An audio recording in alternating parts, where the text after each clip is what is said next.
Okay, my name is Bill Burton, and I'm here with Mara Kiesling on behalf of the LGBT Center of Central Pennsylvania. Today is September the 15th. This interview is taking place in Philadelphia, Pennsylvania. Mara, do we have your permission to record this interview today? We sure do. Okay, let's get started. First of all, got some routine questions, but let's just start with talk about growing up, where you were born. I know you were born in Scranton, Pennsylvania, so Correct. I looked you up. Yep, I was born in Scranton, and we moved to Harrisburg when I was 3 or 4. Yeah? I don't remember because I was 3 or 4. And I grew up in Harrisburg. So how many's in your family? My parents had 7 children. Wow, where do you fit into that? I'm the third, and as of now, and we range in age now from my older sister is 60 years old, and my youngest sister is 48. So there's 7 of us in about a 12-year period. Both my parents are still alive and living in Harrisburg. Wow. So what brought you to Harrisburg? Your father? My father had a job. It was a job thing. He was the communications director for the newly elected governor, Scranton. And moved to Harrisburg for that. So he was, I know he was ended up being chief of staff for him. For Governor Casey. Oh. Yeah, somebody who is not me put that on my Wikipedia page. That's not correct. Oh. He was Governor Casey's chief of staff in the 80s, but in the early 60s he was communications for Governor Scranton. Oh. So he was always involved in politics. Pretty much. So is politics a big thing in your family? Yes, it has been. It has been. We grew up in a very political household, always watching the news. My father always had political books around that we read, and it's always been an interest of mine. So, was your mother political too, or was she just... Not as much. I mean, she could hold her own, but she was a stay-at-home mom, in the 50s style, and didn't really work until probably the mid-70s. She started working. Yeah. Yeah, and she started doing retail, and then she ended up being the office manager for a small state agency in Harrisburg. Yeah. So, was your family religious? Did you have a big religious? No. Both of my parents were brought up fairly religiously, but they didn't bring us up that way. Yeah. I mean, one of my siblings has become religious later in life, but we're not an especially religious family. So that really didn't... religion didn't play a big part in your... Well, I don't know about that. My father grew up and was educated in a Jesuit tradition in Scranton, at Scranton Prep, then the University of Scranton, both of which are Jesuit run, and that's probably had a really big impact on his thinking and ways of thinking, and so it has on mine as well. Yeah. So, what about you? What about your education? Take me through your education from... Yeah, I... elementary school, Well, I started off at Mercy Crest Kindergarten in the early to mid '60s. Back then, kindergarten wasn't a regular thing. Kindergarten was an extra thing you had to go out of your way to find and pay for, and it was over on Her Street, kind of near Latchmere, kind of on the Susquehanna Township Harrisburg line. And it was a convent, the Sisters of Mercy, and they had Mercy Crest Kindergarten, and my teacher, who I did not like, was Sister Mary Damien, who was a playwright, it turns out. I didn't know that at the time, but I found out later that she had written like hundreds of children's plays. I really think it was hundreds, and maybe she topped 1,000, but she was apparently a fairly prolific children's playwriter. I think I learned that when she passed. From her obituary. Yeah. At the time, when you're in kindergarten, you assume, this teacher must be, 180 years old, and then, 50 years later, you find out that she's currently 75 years old. And, yeah. So I started at Mercy Crest Kindergarten, and then we lived in Cedar Cliff area until 6th grade. So I went to Highland Elementary School. I think in elementary school I was a really good student, and was sort of the nerd. The nerd in the family, and the goody two shoes in the family. And then in 6th grade we moved over to Susquehanna Township, which was a big shock in a lot of ways. Not bad or good, just different. As I was growing up in the 60s in Cedar Cliff on the West Shore, it was very, very white. Yeah. There were just no black people in our area. There were no black kids in our school. And I moved to Susquehanna Township, where the school was, I really don't know the makeup, but we used to say it was a third black, a third Jewish, and a third other white. Yeah. I don't know if that was really how it was. That's what everybody used to say, but that was a big difference, and I think an important learning thing for me, to not just be around people who were identical to me. My neighborhood before had been, full of kids of state workers and business people, and all white. And so moving to Susquehanna Township was sort of refreshing that way. And then I just did not like several of my middle school teachers, and I think that took me down a wrong path educationally, and I was not a particularly good student in junior high or high school. Yeah. I did fine, but I was definitely underperforming. And I was super shy, very introverted, and very shy, and kind of a one good friend at a time kind of loner. Yeah. And what else do you want to know? So, then you went. Where'd you go to college? You went to Penn State, or you? So I went to Penn State my freshman year and just hated it. I hated the separation of it. Penn State's such a huge place. Yeah. If you're a shy kid, it's really hard to get by unless you're the kind of shy kid who can just lock yourself away in a room and do your work and as you're supposed to. I always wanted to be more than just shy and alone, so it was not a good place for me. So after a year, I took off. I took off a semester to start applying to schools, and I got into the University of Chicago. So I started Penn State in September of '77. Yeah.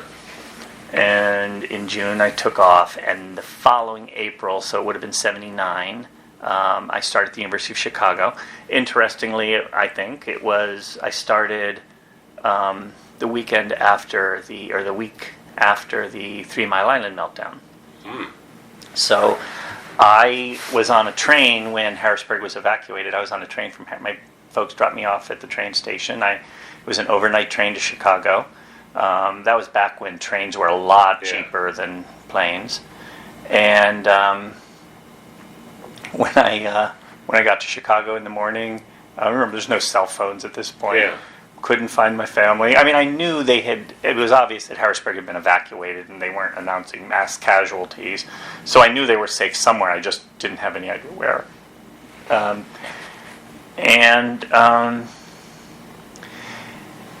going back a little bit,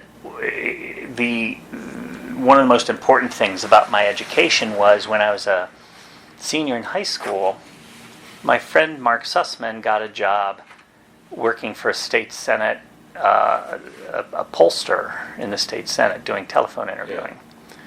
And this would have been in 1977 or maybe even 76, when polling was still, it wasn't a new thing. It had been around for a few decades, but it really was just there were still a lot of candidates who didn't do polling, a lot of congressional candidates and U.S. Senate and governor candidates who didn't do polling at all. They were all starting to more and more. But I started working doing telephone interviewing and became a supervisor. And when I was home on weekends from Penn State, I'd work. When I was home for Christmas, I'd work. And then when I took the time off to find a new school after my freshman year, I worked for this pollster. So I went to the University of Chicago, and about a year and a half later, I liked the city a lot more than I liked the school. In retrospect, I really did like the education there. It's a really amazing. Chicago's an amazing city. Yeah, but a very rigorous school that really grounded me in kind of the classics of Western civilization that I hadn't been exposed to before. What was your major? That wasn't a thing. Until you were a junior or a senior, you didn't have a major. Yeah. And I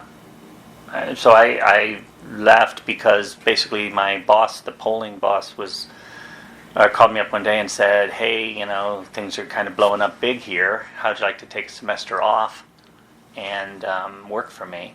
Oh, and in 1980, I was really goofing off at school and worked for the pollster who was doing Ted Kennedy's presidential race in Illinois. Yeah. And I just wasn't doing great at school. I mean, I was fine, but I was more preoccupied with other things. A couple people in the dorm and I had a side business doing some public opinion research, and I was working for this pollster and that pollster, so I decided to take some time off. And so probably in January or so of 81, I'd have to think through it, I dropped out, moved back to Harrisburg and started working full-time at this polling firm, which became very big almost instantaneously. Then we were constantly doing governor's races and Senate races all around the country. All my friends were still in school, and I was making a salary which now seems super puny. Yeah. But at the time, it felt really good, and I could get a car. And after 4 or 5 years of that, I just kind of burned out. It was the same, it was 90 to 100 hours a week, and it was the same poll, the same survey over and over again, with just different names plugged in. Right. And the same media buy. We were also doing media buying, and it was the same. And my boss was having significant difficulties of sorts, and I just needed to get out of that. So I left and was trying to figure out what to do next. And a friend asked if I would want to help set up a survey research center at Penn State Harrisburg. So I did that. Actually, first, for a summer, I sold Buicks. You don't seem the type. Yeah, I liked it, and I did really pretty well. I liked it. I didn't like hanging out with car sales guys all the time. It was 6 days a week. You were just sitting around most of the time with the same 10 guys, just talking nonsense. I don't mean they were particularly nonsensical or that car sales people are, but it was just the same 9 guys who all we had in common is we were selling Buicks. And you could never get Saturdays off because that was the big day. And I think you got like one Saturday every 6 weeks off or something. And it was just, I did it for 6 months, and I made a lot of money. I think that summer I made like $14,000, which was, for a college student, was princely. So went to Penn State, and the deal was I could finish my undergraduate degree there, and set up this survey research center. And it was kind of a really cool job because we were, the Penn State campus was really small then. It was basically just one building. There were other little buildings, but it was really that building was where all the classes were, where the library was, where the survey research center was. And so I could, I'd be at work for a while, then I'd go to a class. And I think if anybody really looked at my academic record, there would be a lot of colleges that were sort of ashamed of themselves, but I got a lot of credits for the stuff they give credits for that aren't classes. I got credits for being on the debate team my freshman year. I went into Penn State my freshman year with all sorts of advanced placement credits in history and English, and then they gave me more in English. And needless to say, I did not do 4 years of college. Yeah. I probably total did 2.5, but I got a degree. And I had a partner at the time who I met at Penn State Harrisburg, and she wanted to go to law school. And I had been working at Penn State and noticing all these professors who basically were on campus 10 or 15 hours a week and then did whatever consulting they wanted. A lot of times it was with the Survey Research Center. And I thought, well, that would be good to be a college professor. So my partner and I started looking for a place where she could go to law school in a good program and I could go to grad school. And we applied to like 13 or 14 places, and we ended up at Harvard because we had agreed we would go to Harvard or whoever gave us the most money, and Harvard gave us the most money. So it was a really easy choice for us. And we moved to Boston, lived in Woburn, where at the time, I don't know if this is still the case, but it was very much a hometown kind of place where everybody was from there except us. And almost all the women were named Maureen, and they went by Mo. Wonderful people, but we were definitely outsiders, and we didn't have the great Boston accent that they all had. And we had a son who was in 2nd, 3rd, and 4th grade in Boston, and so my time in Boston was mostly spent at school or at sporting events. Or reading. It was a pretty rigorous program I was in.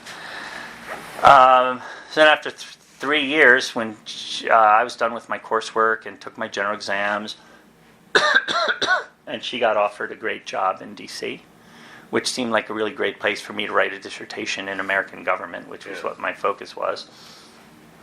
But I just didn't really have the interest in it. My department was really quantitative, and I'm not really a quantitative person. I think early on, both the school, the department, and me, and I mistakenly thought I was a quantitative person because I'd been doing all this survey research, but that was never really where my heart was. So we moved to D.C., and I was in D.C. for 6 or 7 years. But mostly at the time, and while I was in grad school, I was doing a lot of consulting for different state agencies, an advertising agency in Harrisburg, and just some other entities, mostly in Harrisburg. And that 7 years when I lived in D.C., I was commuting up to Harrisburg 3 to 5 times a week for meetings and such. And then that relationship ended, and that's when I decided I needed to transition. And started in '96. I went to a transgender conference. They call it a conference. It's more like a retreat in Provincetown, Massachusetts. It's still going on. I'm going up in 2 weeks. I'm going to keynote at that conference 2 weeks from now. It's called Fantasia Fair. And do you know Provincetown pretty well? Well, yeah. Yeah. It's the week after Women's Week. Women's Week is like usually the first or second week in October, and it's the last in-season week in Provincetown for the year. And then everything starts closing down, and that's Trans Week and Fantasia Fair Week. So, when I go up there in 2 weeks, about half the stuff will be closed. But it's a really nice town, and in the 80s and 90s when this was starting, that mattered, that helped, because it was still very dangerous to be out in public. And if you could be in this little harbor town that was super, at least gay friendly, and most of the people were gone anyway, It was a really great place to be. Can I go back Yeah. and ask you? I mean, when and how did you discover your gender identity? Was there Oh. your biological? Did you always know? When I was 3. Yeah, when I was 3. Somebody, my aunt or somebody 20 years ago told me that I had gone to my parents when I was 3 wearing my sister's brownie uniform. I thought that would help them understand that I was really a girl. And I'm pretty sure it was my Aunt Meridell. I'm not positive of that. But she said that my father very nicely just said, no, you're a boy, you have to be a boy. And then that was the end of it. And I knew I couldn't talk about it again. I don't fault my dad for that at all. That was, what anybody knew in 1962. He sat down quickly at the computer and typed up some stuff. And then my mom said, what are you doing? It's 1962. We don't have a computer. That was the joke. Yeah. It's like, amen. So there was no way for my parents to do it. So I've known They this. couldn't Google that stuff. They couldn't Google it. There were no experts. Kids who were coming out to their parents back then were ignored or beaten or had shock therapy or got a bad mental health diagnosis of some sort. But there were no real experts. So what did you think? Can I ask? I mean, I thought I was different and shameful, and it must very much be like what it's like for somebody in the 1960s to know for sure that they're gay, but also know that there's no real gay people. That's not a thing. right. And the people who are gay, it's a shameful thing that you can't be, because if you are, you're an outcast. And in Harrisburg, there was this woman who I assume was what we would think of now as a trans woman, and she, I don't know her name. I was terrified of her, not because she was scary at all, but because I knew that she was trans, and I knew I was too. And if I was anywhere near her or nice to her or talked to her, everybody would know that I was too, and that was terrifying. But she used to be, you'd see her downtown sometimes near like Market and Cameron. I'd see her sometimes at the Colonial Park Mall, and she had cut denim jeans in strips so that it was almost like a skirt. And she wore makeup and had grown her hair long. And one of my friends, I remember I was out with a friend and his father once, and he said her name was Cupcake. I bet that's not the case. I bet that was some sort of a slur. Yeah. But I was too closeted to explore that for myself, to explore knowing her. So I never talked to her.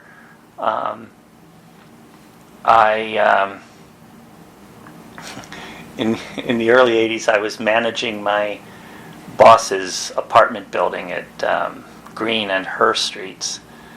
And we got a call one day. We put an ad in the Patriot News for a tenant saying we had an apartment for rent. And this person called and was just like, I'm just going to tell you the truth right now because you're going to find out anyway. I'm a transsexual. What that means is I was born a boy, but I'm going to be a girl. And I need an apartment, and my doctor says I need to leave my roommates and get an apartment on my own, and nobody will rent me an apartment, and I just want to know up front, will you rent me an apartment? And it was a terrifying moment to me. Yeah. I am very proud of myself that I said, oh, that's not a problem, we don't care, because I knew my boss just wanted the money. Yeah. And he was not the kind of person who would have cared too much about Yeah. that. So, but then the person never called back, and so they didn't rent from us, but not because we wouldn't. But I just saw then that person was having real problems and could not find anybody to rent to them because they were trans. At the time, transsexual was the common word. Right. And no one understood it. I didn't, even as a gay man. I mean, I didn't. No. I was having a tough time just trying to be gay. Yeah. Understand it, so. Yeah, absolutely. I mean, so how did you come to grips with it? I mean, there is we all have to come to grips with our identity. So how did you? Was it difficult? I mean, if I can. No. So I'm an incredibly rational person. So when I was a little kid, all the information that was available to me said everybody's either a boy or a girl. There's mommies and daddies and brothers and sisters and aunts and uncles and grandmas and grandmas, and that was an important distinction between boys and girls. Yeah. And all the information I had was that if you were a boy, you were always going to be a boy. And if you were a boy, you were going to grow up and you were going to fall in love with a girl and have babies. And if you were a girl, you're going to grow up and etc. And if you were a boy, by the way, you were going to do boy things and look boy ways and be into sports. And if you were a girl, you were going to be a girl. And, we had this, what I call gender innocence. I think that term bothers people a little because it feels sort of pernicious from where we sit now. But at the time, it was what we all knew. It was what we had been taught. And, by the way, it's what most people in this culture are still taught. We are still gendered now before we're named. When people say, I'm having a baby, the first question they always get asked is, what is it? Yeah. And people don't mean human or alien. Yeah. They don't mean healthy or not. They mean boy or girl. And so I struggled with that. And then when we were moving to Boston, it was getting harder as I got into adulthood to outrun the trans thing. But there was still nowhere. There was still nothing to do except try to outrun it. Did you feel like you? I don't know. Did you get married, or did you feel like you were with a woman because you felt that was the role you should play? I've never done anything like that. I've never done something to try to trick myself. That's just not me. I've never been that way. Every relationship I was ever in was because we were in a relationship. I liked her, she liked me, or both. Not always both. Yeah. But no, I never joined the military to prove I was. I don't do things to prove. Were you in the military too? No. Oh.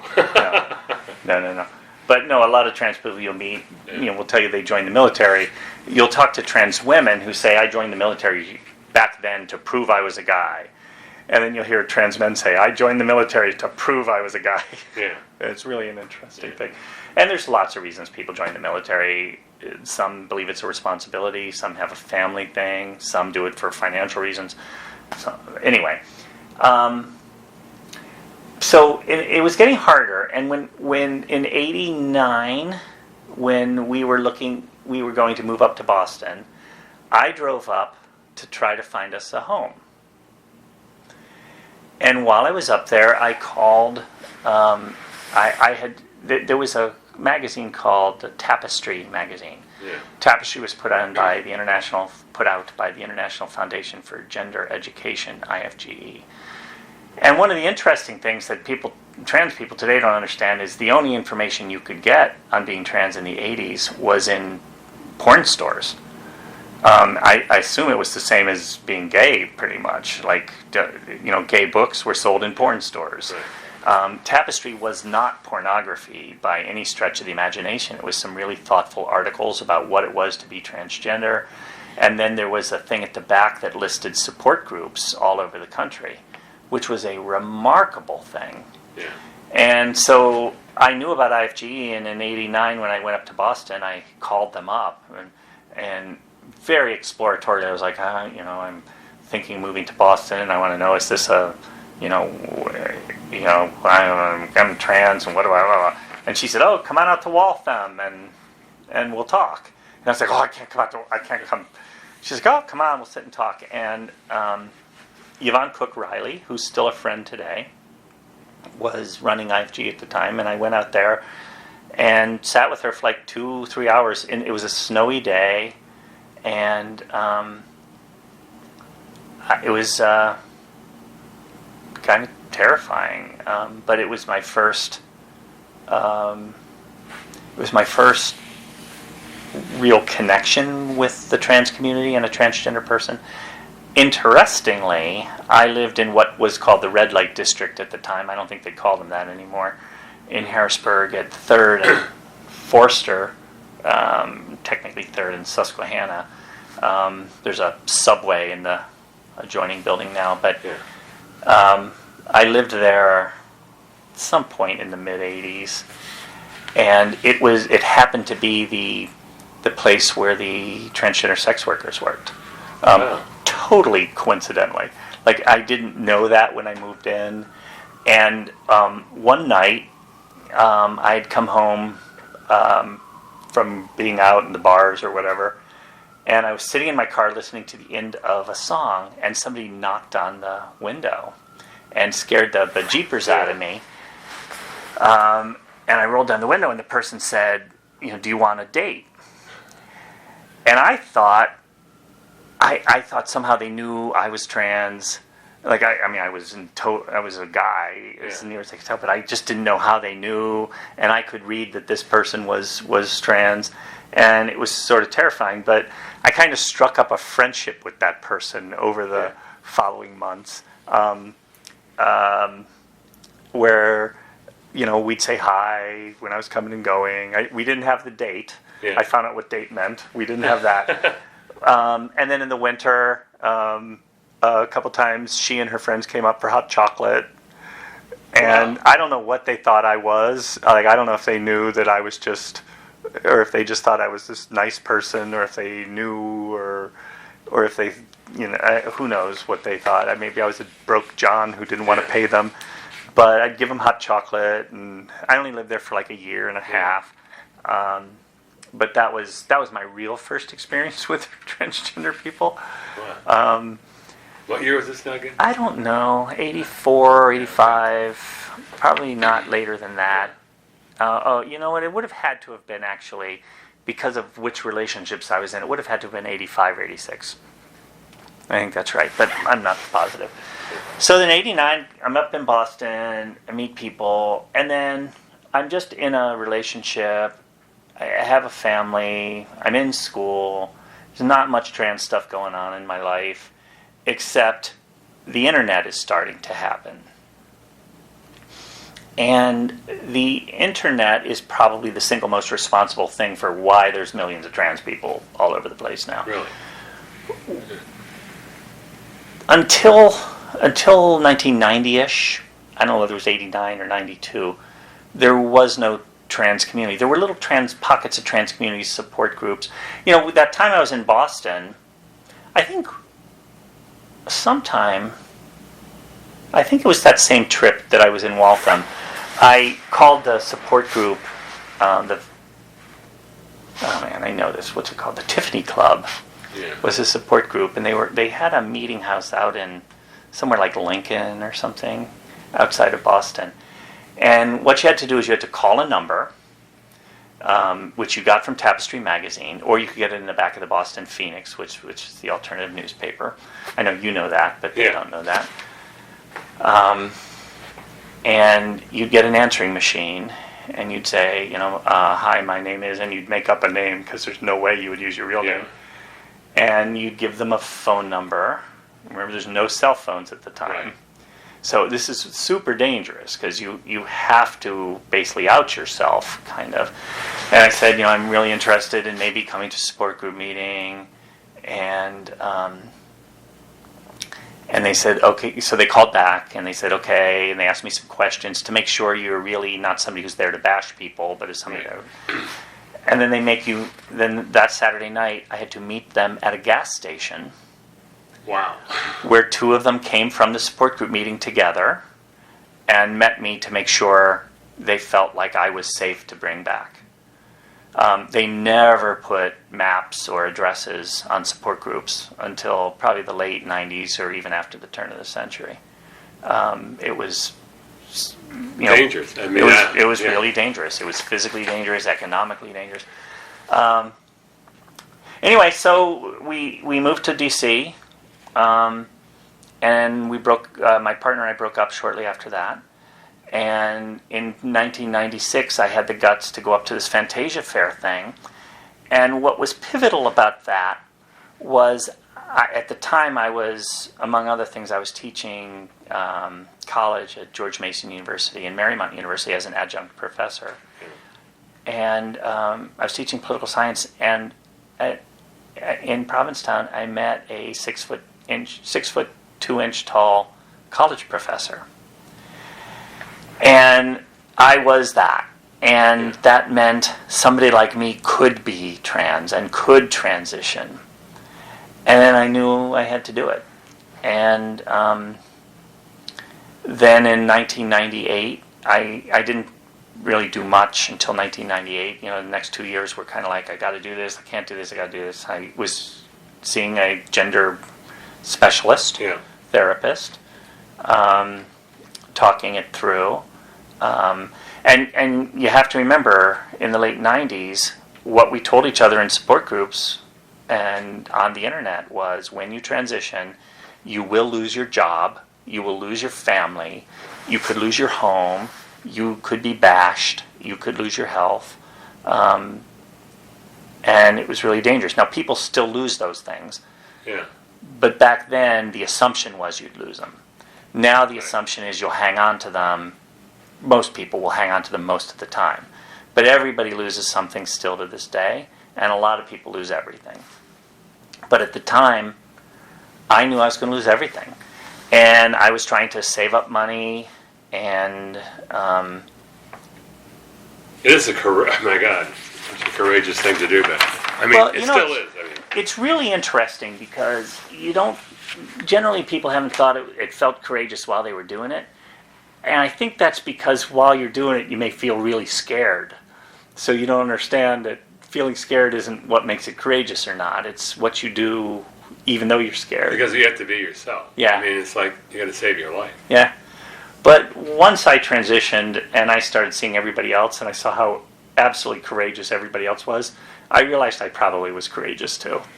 And when I was doing it, I decided, so for reasons that aren't really important, in 98, so I went to another conference called Southern Comfort, and I met amazing people. I went to Southern Comfort without having a name. I went down there. I knew while I was at the conference I would have to present as a woman. I didn't know how I was going to do that, and I didn't have a name. And on the airplane down, I actually had a list of 10 names that I was trying to figure out which one I was doing. I used to go on to AOL to try names. Yeah. I would just go into these chat rooms. Starting in the early 90s, there was a thing on AOL called the Gazebo, which was a chat room for transgender people, and there turned out there were thousands of us, and it really helped us build community. The person who invented or who started the Gazebo is Gwen. It's Gwen Smith. I was just reading a tweet by Gwen this morning.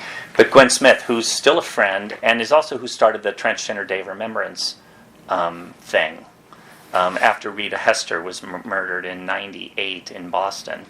But so Gwen has been somebody who has just revolutionized the trans community and made the trans community possible, both with the Gazebo at AOL and the Day of Remembrance, which has been the real cement of our community for a long time.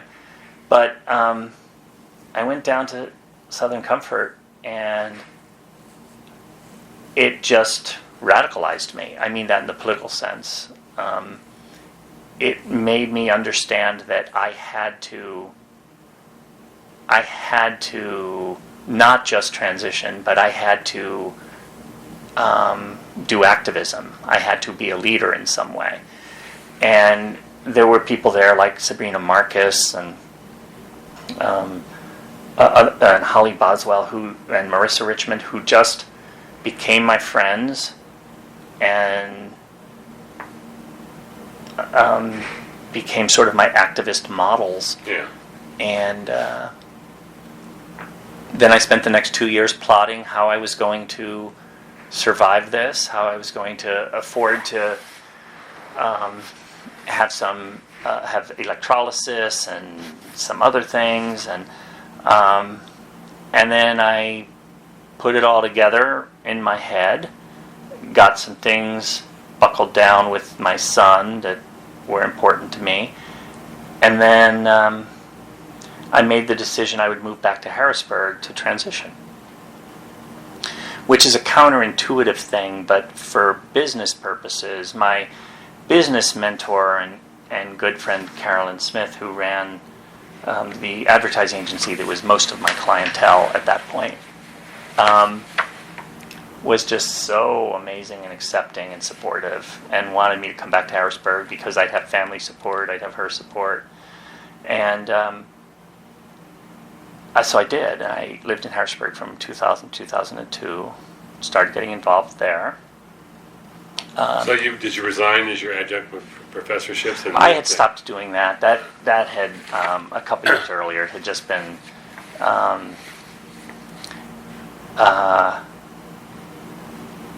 yeah, I was too busy and traveling back and forth to Harrisburg, and I just had stopped doing that. So I had been doing the consulting, doing market research. It's still polling and focus groups and stuff, but for public health things. So that's how you get your money. I mean, that's what my occupation was. Yeah. So in order for you to transition. Yeah, but I knew. Interesting. You went back to Harrisburg. That's an interesting. Well, that's where all my clients were. Yeah. So it was actually economically it made.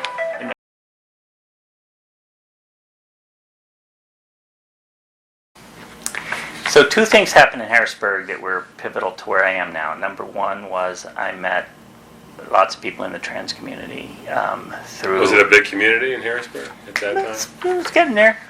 It was centered around a thing called Renaissance, which I think still may exist. It was a support group that met at the time at the MCC Church on 7th Street near Division,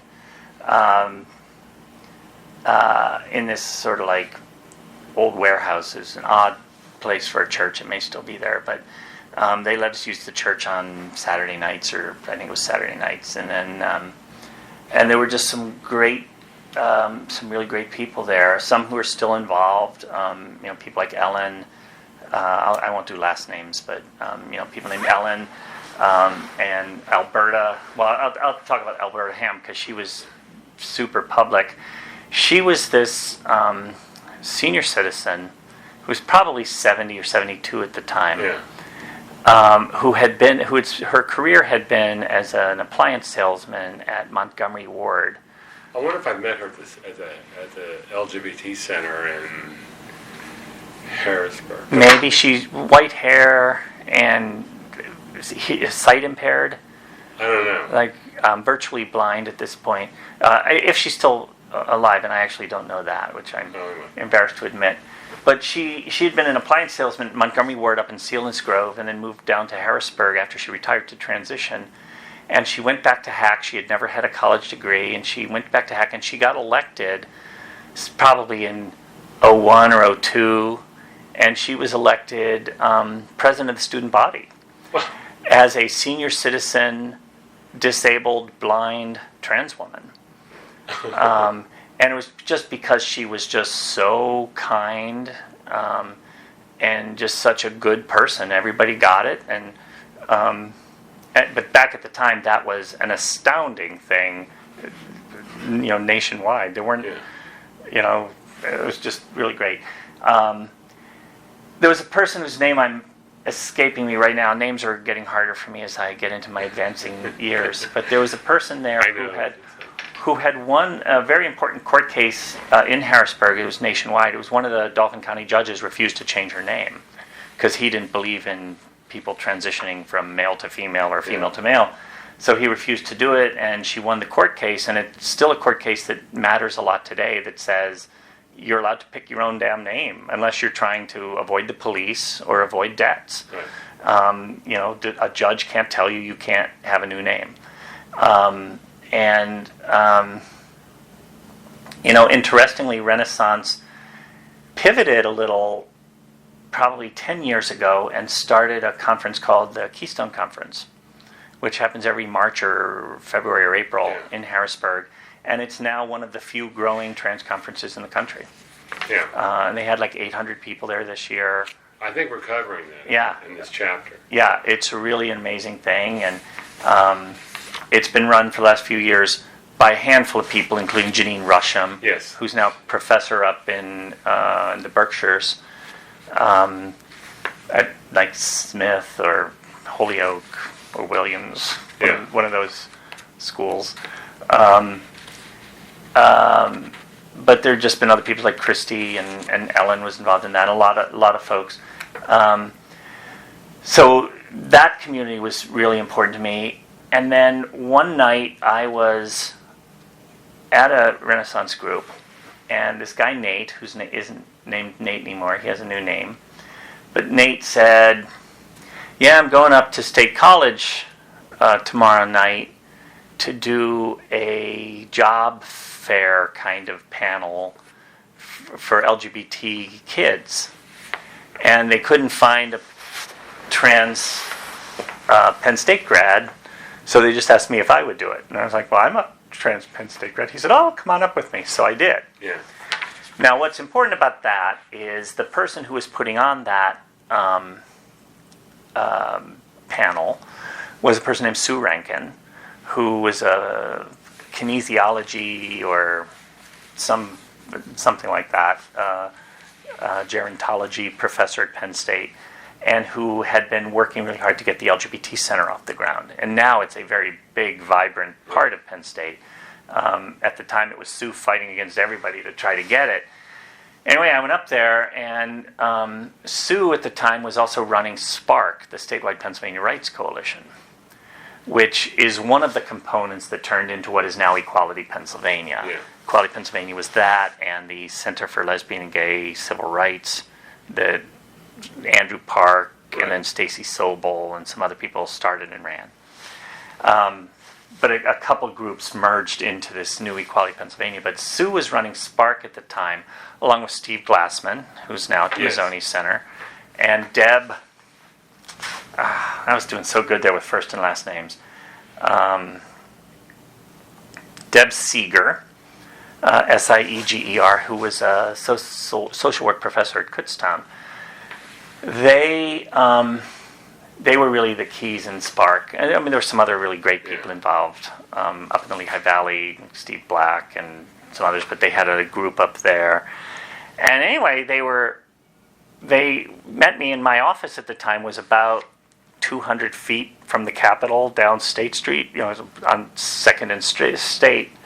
And they were like, "Oh, we really need you to come to some lobby meetings. We're trying to pass this state hate crimes bill. And we're trying to put transgender people in, but we can't find any transgender people who can lobby."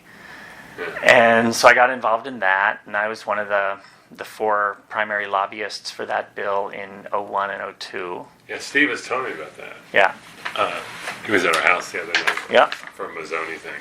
Yeah. And then while that was happening, and then very briefly I became sort of the managing director of SPARC. SPARC was an odd sort of amorphous coalition, and I was sort of a caretaker manager of it. When I think Sue had some other things, she couldn't do it, so I did it. And then we started another thing called the Gender Rights Pennsylvania, which primarily was really just a vehicle for me to say that there was a trans group that was lobbying in Harrisburg. It was super closely tied with SPARC, but it gave me a title, and unfortunately when you're doing lobbying and other kinds of governmental advocacy, it really helps if you're not just some person. Right. You need a title. You need a title. So we had Gender Rights Pennsylvania Gender Rights. God, I can't believe I don't remember that. But at the same time, all over the country, there were 50 or 100 people, I don't know, who were really trying to get a national movement going. Remember, until 2001, well, don't remember because you may not have known this, but until 2001, there was not a single attorney in the country whose whole job was to do trans rights.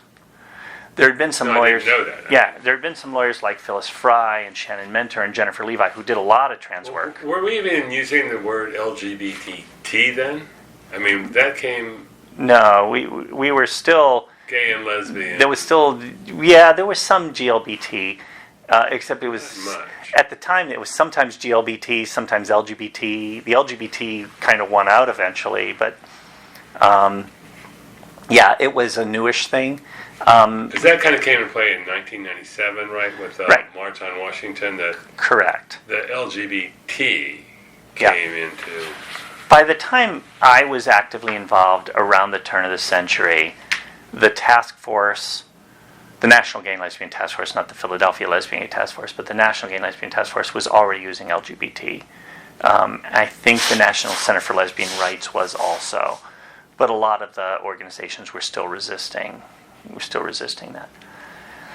And so we were all talking about how we were going to do it. There were a handful of little groups that were trying to do, I don't mean little in a bad way, they were just smallish, who were trying to do lobbying. There were a couple lobby days in D.C. that, got 20, 30 people, which is amazing. Nobody had ever seen anything like it, and everybody was terrified that their pictures were going to be used against them and things.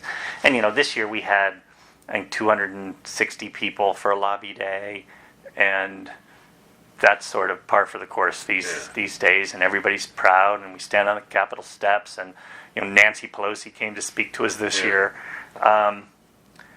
But it was different then. In 2001, when we were lobbying in the state Senate for the hate crimes bill, Steve and I and some other folks, probably Steve Black and Stacy Sobel, we're meeting with Senator Robert Mello, who was the Senate minority leader at the time in Pennsylvania. And we were trying to get gender identity put into this hate crimes bill because it only had sexual orientation. And he said, no, you'll lose all the Democrats. There were 19 Democrats and 31 Republicans at the time. And he said, with just sexual orientation, we'll get 17 of the 19 Democrats. If we put gender identity in, we lose everybody but Senator Kukovic, who was our lead sponsor. We, a bunch of weeks later, not many, but some weeks later, we won. We got it in, and we passed it in the Senate with every Democrat and 13 Republicans. Still, the point of that story was he said no, because we'd lose all the Democrats, and then he said, but Mara, look at the bright side. 5 years ago, I wouldn't have let you in my office. And it's true. It's harsh, but it's true. When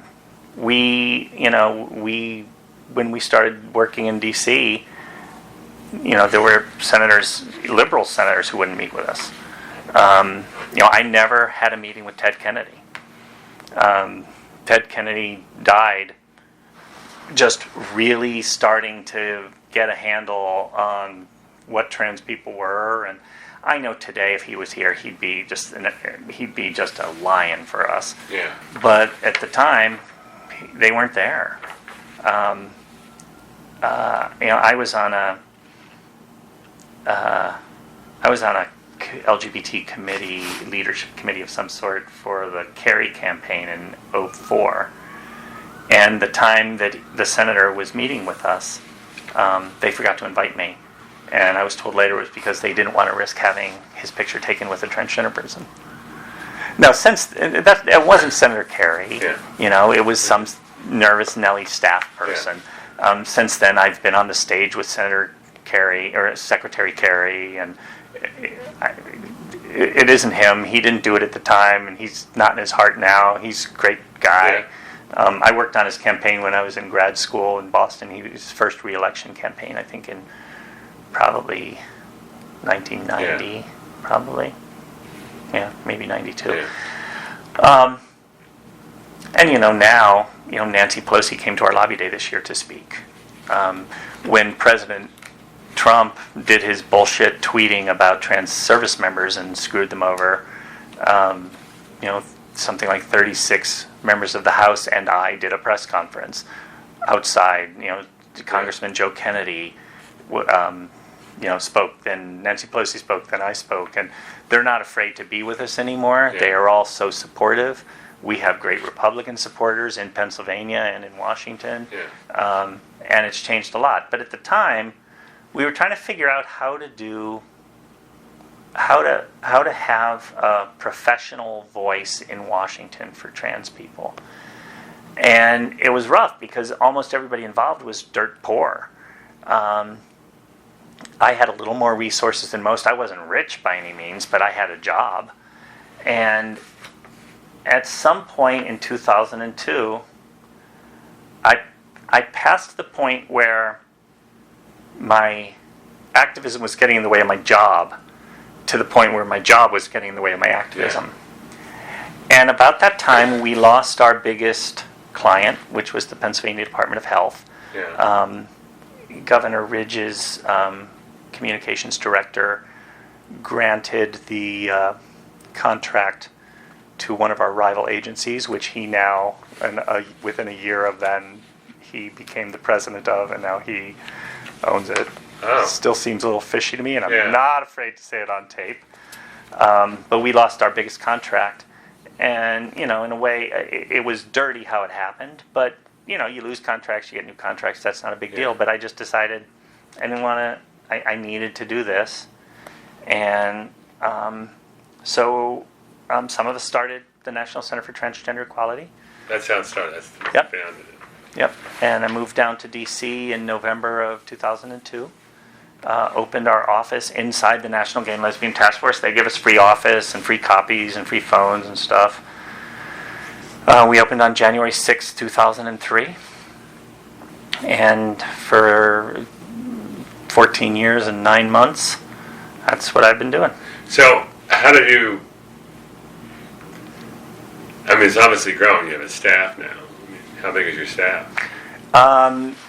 We basically have 20 people. I say basically because we have 18 currently and 2 job openings, possibly 3 job openings, but we're about to fill them. We will have 20 any second now. How do you fund it? I mean, do you fundraise or? Well, initially I funded it. So I was full-time without pay for the first couple of years.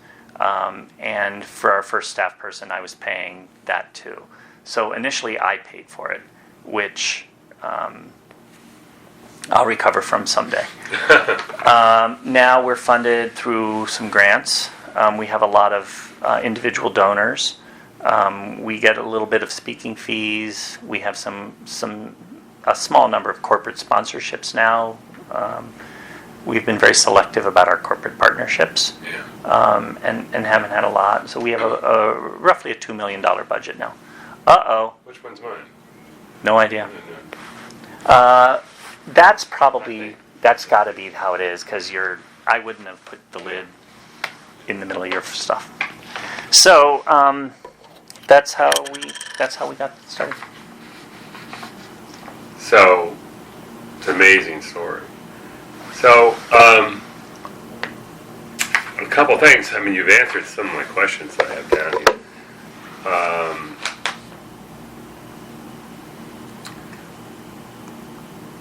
One question I have: how did the conservative attitudes of Central Pennsylvania affect you, or did they? At any point in your life, I guess, growing up and then later. I don't know. My experience the last 20 years watching trans people all over the country, knowing trans people all over the country. I mean, one of the best parts about my job and this experience of serving trans people is I've gotten to meet certainly thousands of trans people and maybe tens of thousands. There's definitely a difference between living in big cities and small towns and rural areas. But some of the best, most welcoming people are in the smaller places. I can't say I've ever had much trouble in Harrisburg. The couple of times that I was most physically threatened about being transgender have all been in either New York City or Washington, D.C. People do face discrimination in Harrisburg and violence in Harrisburg. But Harrisburg, generally speaking, is a pretty decent place. The legislature has been kind of screwed up for a few decades. with people coming in and out of the legislature and in and out of jail, and the gerrymandering that makes the state legislatively look super red when it's not a red state. It's a purple state. But I don't think the conservative attitudes in Harrisburg, if anything, what they did. So I'm a huge Central Pennsylvania fan. I expect I'll retire to Central Pennsylvania.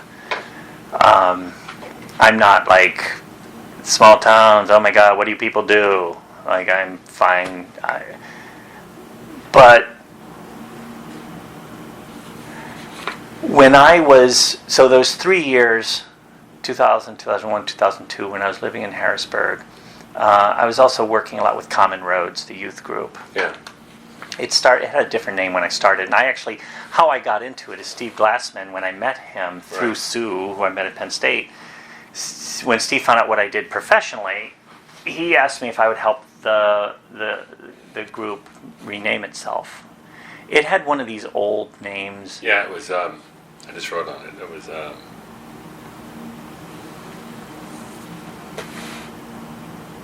By G. It's like Big Laya, but that's what the kids used to call it. It's bi and gay, lesbian. The one in Boston is still called Bagley. Yeah, it was something like that, but it was like. Huh. Yeah, it was something. And So when you read oral history, the kids, the way it's pronounced, they pronounced it Big Laya. Big Laya?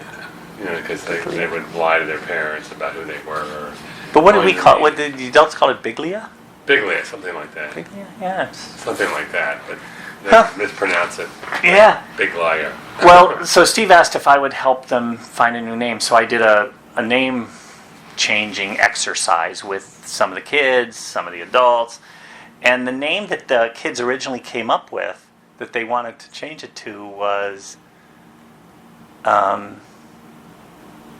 Sexual Minorities United Together, or SMUT. SMUT. Because they thought that was funny. Yeah. But anyway, so every Friday night I would go, not as often as Steve. Steve went every Friday night. But for about a year and a half, I was going most Friday nights and hang out with the kids. And what was really clear, you can understand how brain drain happens. There were a lot of kids there who just felt like their families or their communities or their schools could not imagine just didn't have the imagination to really understand who these kids were and what their possibilities were. And so a lot of these kids were just knew they were biding time until they could get out of Harrisburg. It wasn't always actively bad stuff. Now, there's a guy in D.C. named Rob. I don't remember Rob's last name. Steve would. But Rob went to, I'm pretty sure, Middletown High School. And while I was there, so around 2000, 2001, 2002, Rob's car got firebombed. This is the kind of thing even 15 years later, we think, wow, that must have been 100 years ago. But it wasn't. One night, his car was set on fire and the word fag was written all over it. Rob got out of town as soon as he could and moved to D.C. And a lot of those folks just didn't feel like there were enough possibilities for them in Harrisburg and in central Pennsylvania. I don't think I ever really felt that. I do like living in big cities, but it's not because I don't like cities like Harrisburg. It's just I've just ended up in big cities for the last 30 years. Yeah. Probably about 30 years. What do you think? Do you think it's different for the transgender community versus if you're trans versus whether you're gay or lesbian?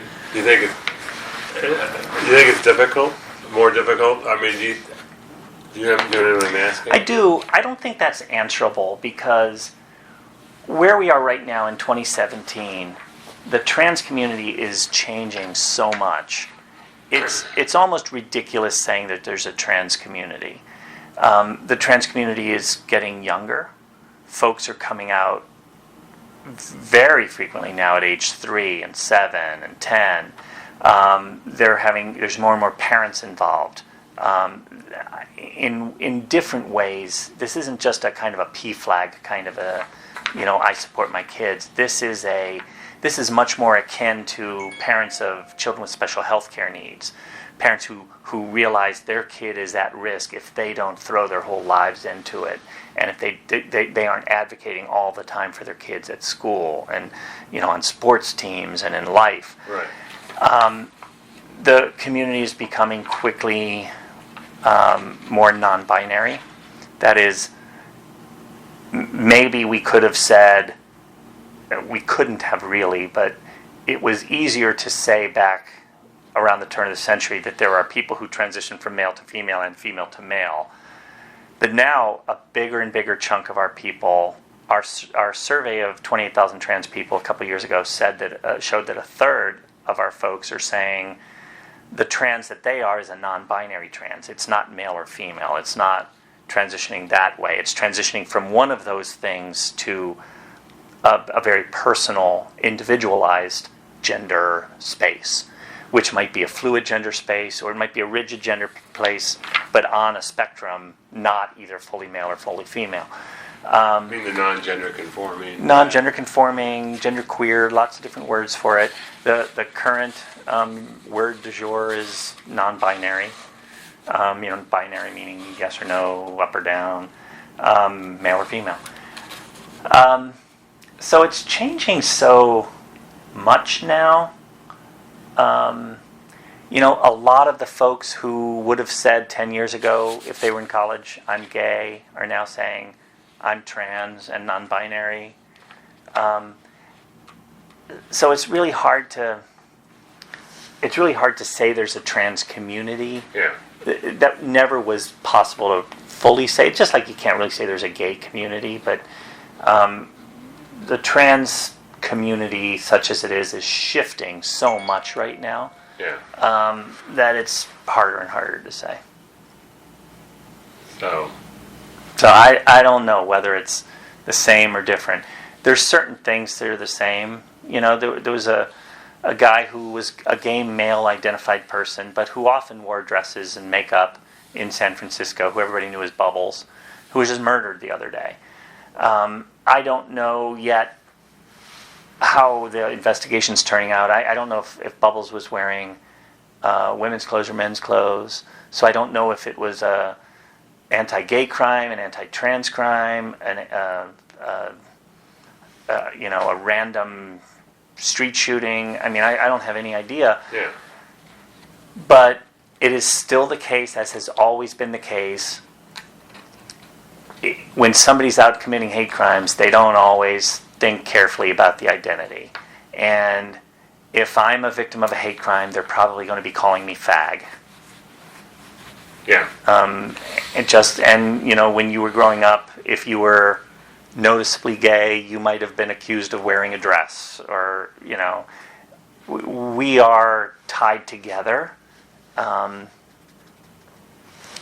so many trans people come out as gay first, and then they're like, yeah, it's not quite right, and so many trans people are gay and bi and asexual and everything else. Yeah, because you're first raised with those male-female roles, and so you get confused. I mean, I think that's because you're programmed that way. I read that book. Have you read that? I mean, you probably know her, Nicole Maines. Mm-hmm. That was a really enlightening book. Really enlightening parents. Yeah, Wayne's a character. That was. I mean, the mother to recognize that, with Nicole so early on, and saved so much hardship on her. If you meet Nicole and her brother, I'm spacing on his name now, Jonah maybe? Yeah, something like that. Josiah. If you meet them now, you can't believe they're identical twins. He's taller. He has a deep voice. He seems like a, late teens, early 20s guy. And she seems like a late teens, early 20s girl. And the early intervention... Because she wasn't allowed to go through puberty as a male. Yeah.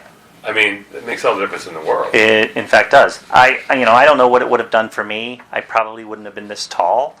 I assume I'm actually a lot less interested in the science of this than people would expect me to be. But I have to focus on the policy. So I don't think a lot about the why. I'm not a theorist. I'm certainly not a scientist. But yeah, it's yeah. So I mean, I think it was interesting.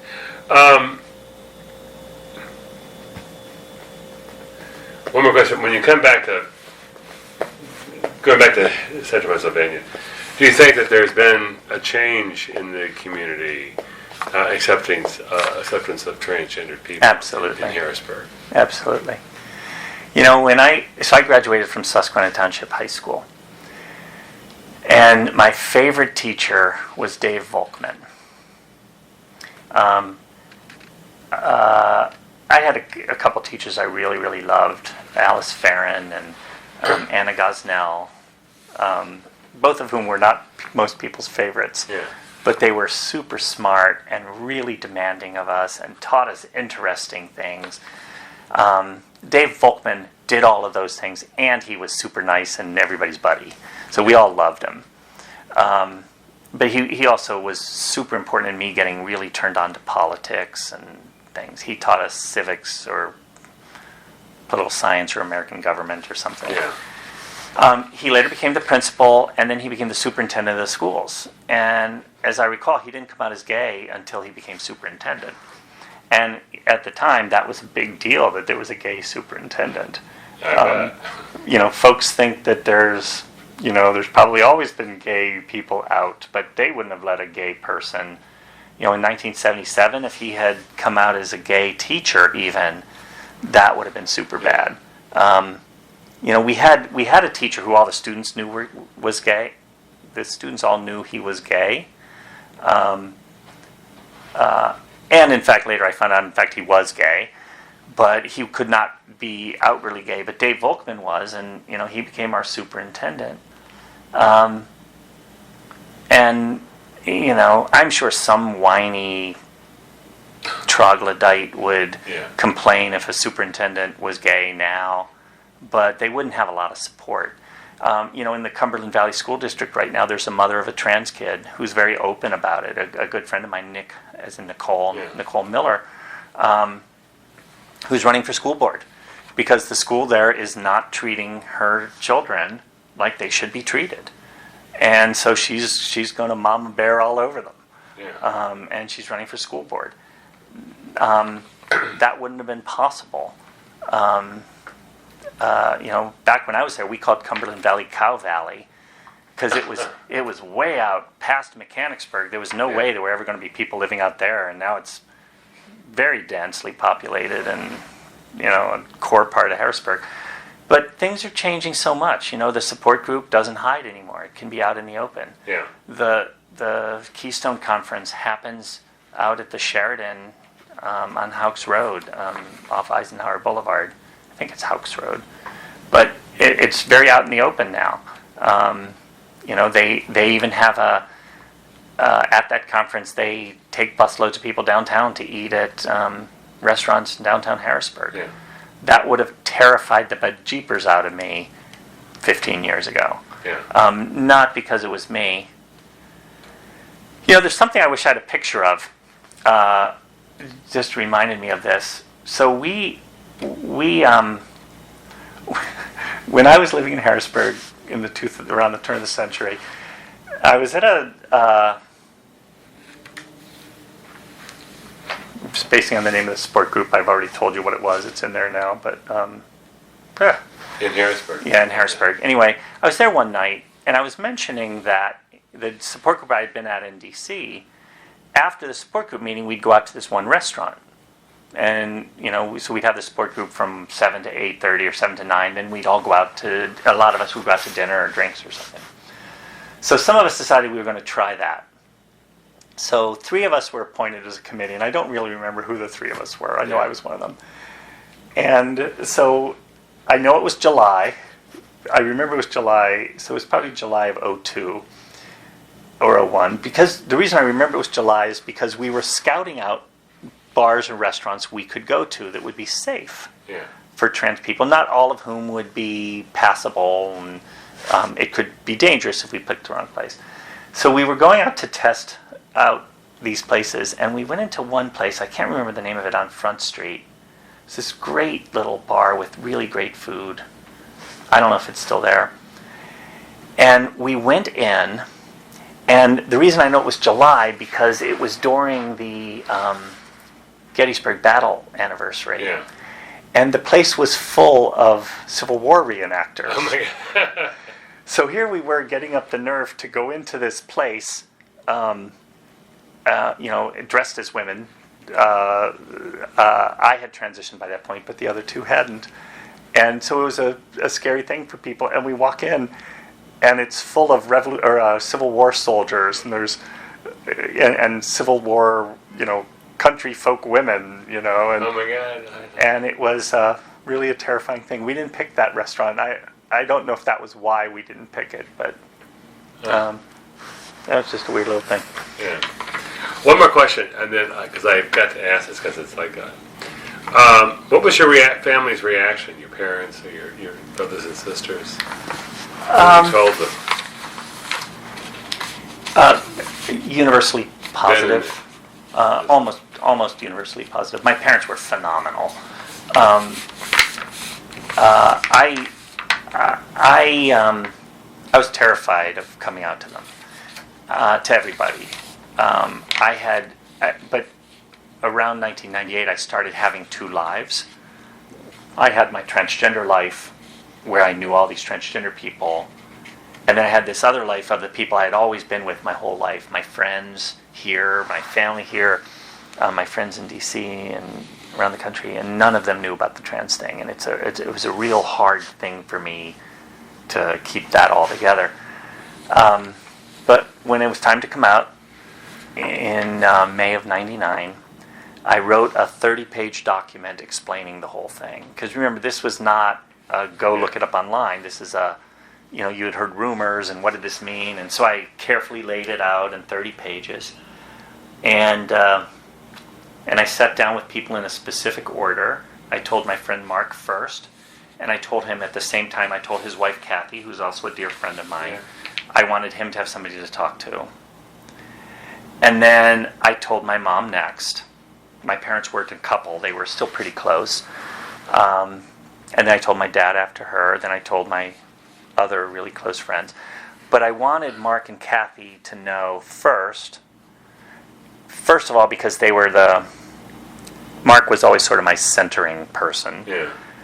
But I wanted somebody my mom could talk to, and I knew they'd be perfect. And then I wanted somebody my dad could talk to, and I knew they'd be perfect, and I knew my mom and dad could talk together. So my mom's first words were, so my grandmother, when she was alive, and she was at the time, she would always swear, her swear was, Jesus, Mary, and Joseph. And so I told my mother, and my mother said, well, I've always said you each get one Jesus, Mary, and Joseph from Grandma, and this will be yours. And then she started to cry, and she said, I wish you would have told me when you were little so I could have helped. Now, the truth is, she couldn't have helped. Yeah. She would have, they were just amazing. So then, like the next night or the night after that, I told my dad, and his first words were something like, wow, well, what can I do? Or how can I help? Or something like that. Wow, that's just incredible. My parents have been amazing. My parents came to me and asked if they could rename me. They said, as my parents, they had a right and an obligation to name me, and they helped me pick the name. They basically picked the name. Really? I'm still the only trans person I know like that. So your parents picked Mark? Mm-hmm. Yeah. So I've been super lucky. My siblings were all really good. One of them took a little longer than the others, but they've been great. I lost one or two little clients that didn't matter. I really learned from it that in times of stress, people act like who they are, and the really good, kind, loving people act like good, kind, loving people, and the jerks act like jerks. And I've been very fortunate to not have a lot of toxic people in my life, and to have mostly amazing, wonderful people, and they acted amazing and wonderfully. I'm glad I asked that question. Yeah. That's really... Yeah. Anything else? No, I think you have an incredible story. I'm glad that you founded the center. God, I've been so lucky.